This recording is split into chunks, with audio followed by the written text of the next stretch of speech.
مصطفى مصطفى متبعون للصفا. Celaka orang-orang yang mutaffifin. Apa itu al-mutaffifin? Orang yang kalau dia membeli barangan daripada orang lain, minta timbangannya dilebihkan. Tapi kalau dia menjual kepada orang lain, justru dikurangkan. Sehingga dalam jual beli pun juga menjadi ukuran kepada seseorang itu, adakah dia celaka atau berjaya. Bukan kejayaan hanya dilihat kepada songkok yang kita pakai. Bukan keselamatan hanya dilihat kepada lazimnya kita datang ke masjid atau ke surau. Tidak dilihat keselamatan seseorang itu hanya dalam kita membaca Quran dan berzikir atau hadir majelis ilmu. Kalau tak jujur dalam berniaga, kalau tipu dalam jual beli, oh, tak ada mana. Bukankah dia beribadah datang ke masjid itu untuk mendekatkan diri kepada Allah?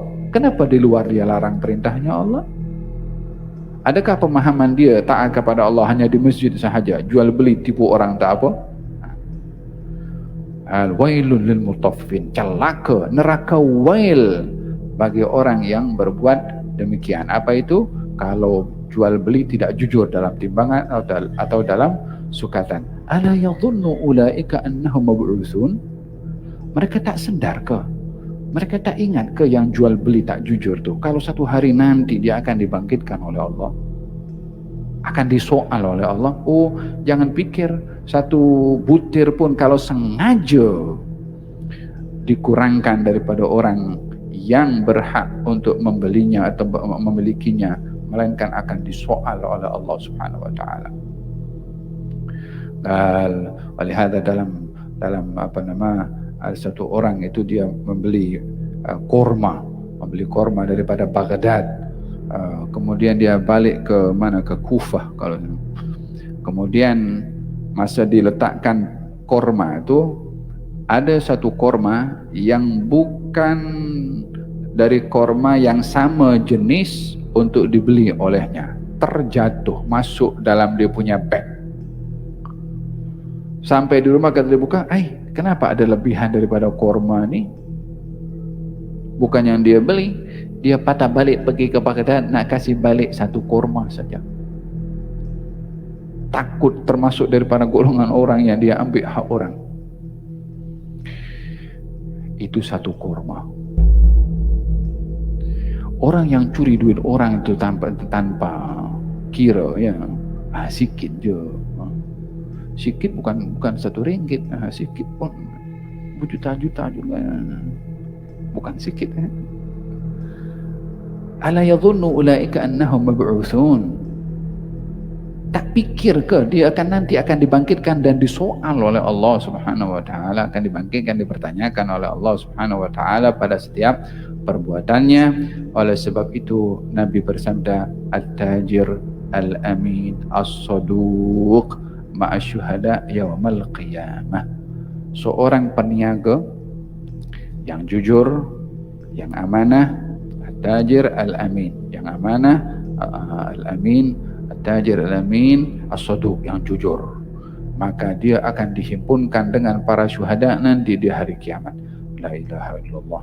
Orang mengorbankan nyawanya di dunia dan mereka itu mendapat kedudukan yang mulia di sisi Allah Subhanahu wa taala. Jangan kamu kata orang yang mati syahid itu mati tapi mereka hidup.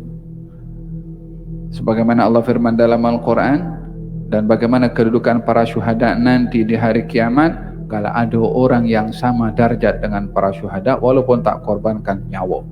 Siapa dia? Peniaga, businessman atau businesswoman, yang jujur dan amanah, tidak tipu orang. Faham dong? Kita punya zaman sekarang kan kadang-kadang hak orang simpan dulu, kita masukkan dalam bank, invest dulu, bagi gaji kemudian. Padahal dalam hadis Nabi Muhammad SAW, bagi gaji kepada orang sebelum keringatnya kering. Bagi hak orang sebelum keringatnya kering. Kita punya zaman tak, dia tumpang duit orang yang bagi gaji itu, tunda dulu, kemudian kita simpan dulu dalam bank, invest. Dapat duit, Baru duit gaji orang tu bagi hasil daripada invest dia makan. La ilaha illallah Muhammad Rasulullah.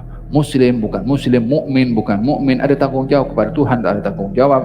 Walihada fil hadis al-Bukhari, dalam hadis al-Bukhari diceritakan oleh baginda Rasulullah sallallahu alaihi wasallam tentang seorang yang dipuji disebabkan oleh kerana dia seorang majikan yang ada pekerja. Ketika tiba nak beri gaji, pekerjanya itu tak datang. Maka gajinya disimpan. Tak cukup disimpan, dikembangkan, diinvest. Digunakan untuk beli kambing dan ternak kambing. Sampai lama barulah orang yang pekerja itu datang nak tuntut gajinya. Kalau aku nak gaji aku. Kata majikan tu, kamu nampak itu kambing di situ? Kali aku nampak, ambil semua. Balai, aku punya gaji sikit je. Ya, ini dikembangkan daripada duit kamu, jadilah kambing banyak. Dibagi duit gajinya dengan dia punya faedah sekali. Bukhari dinyatakan demikian. Dan kejujuran dalam berbisnis, dalam berniaga, dalam jual beli adalah bahagian daripada sebab keberkatan pada rezeki yang didapat, dan ketidakjujuran atau khianah dalam jual beli akan diangkat barakah daripada rezeki tersebut, sehingga duit yang didapat kalau tak ada berkah macam-macam berlaku. Anaknya mungkin tak betul, penyakit macam-macam timbul, masalah tak kunjung henti. Selesai satu timbul 10 masalah. La ilaha illallah Muhammad Rasulullah. Apa sebabnya? Tak ada barakah dalam rezeki. Faham dong? Carilah pada rezeki itu barakah, bukan banyaknya duit. Belum tentu rezeki banyak yang didapat, kalau dicabut barakahnya akan membawa manfaat. Tak akan membawa manfaat rezeki kalau tidak ada barakah. Orang yang merugikan orang lain akan menanggung sebanyak mana kerugian itu nanti di hari kiamat.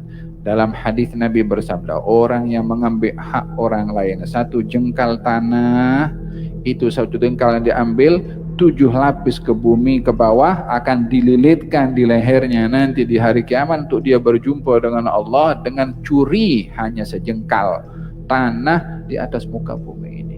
La ilaha illallah. Nak pikul itu macam mana? Faham dong? Sayutawwaquna ma bakhilu bihi yaumal qiyamah, akan dililitkan pada leher orang itu nanti di hari kiamat. Orang yang dia enggan untuk mengeluarkan zakat, dan zakat itu hak orang, tak ditunaikan, dirampas hak orang, apa menjadi hak orang yang diambil akan dililitkan di lehernya nanti bawa di hari kiamat. Dan akan dinampak orang macam ni, oh ini ambil hak orang, tak payah cakap pun dah tahu. Dan akan terdedah perbuatan itu nanti di hari kiamat. Waliyadu billah.